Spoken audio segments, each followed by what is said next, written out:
Wonderful initially started as a baking blog. And I was primarily involved in just trying to collate recipes that I felt worked for me. I was trying my hand on the on baking things through just through practice and through tried and tested recipes, and that was the extent of the work that I really was doing. But today, after almost 1.5 years of becoming commercial, I realized that it has grown far beyond what I actually anticipated. I started A Wonderful as a commercial venture in November of 2013. Now, initially it was just really, like I mentioned, I did a lot of fundraising work with respect to my baking. I would do a lot of hobby baking, of course, but never commercially prior to that. What really changed was 2 or 3 things. First things first, I became a mother in November of 2012, and while it is a very, very important phase in my life, and I think it was one of the most defining moments of my life, it was really just one of the defining moments of my life. So I realized that I had played many roles before that. I had been many things before that, and I wanted to continue that. So I wanted to be more things. I wanted to not let my identity rest on just being a mom. And even despite the fact that I think it's not to take away from the fact that it's one of the biggest things that have happened in my life.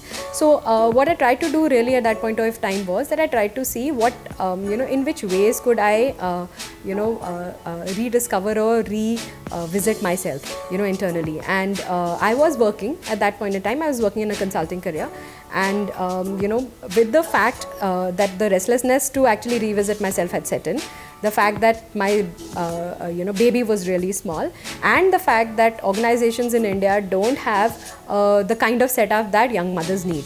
I think these 3 factors really kind of drove the decision towards moving from consulting into building A Wonderful into a business venture. So baking as a skill to really be used for fundraising is not a concept which is very well known in India. It's a new concept in India currently. A large number of countries have actually been doing it quite well.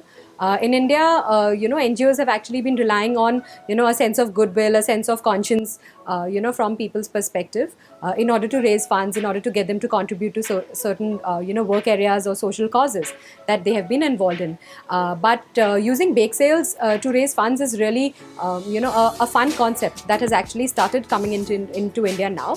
I started doing it about 4 or 5 years ago when, I did the first fundraiser for an animal welfare organization in New Delhi called Indigree Angels Trust. Very recently, I've become part of this, non-profit organization called the Bake Collective, which is really a set of individuals, who have formed this organization to use bake sales actively for raising funds. They've done a lot of great work in terms of raising funds through bake sales for, say, Gunj, for Milap. So I think being a part of it now has, kind of tied up the business that I work in to a larger community purpose.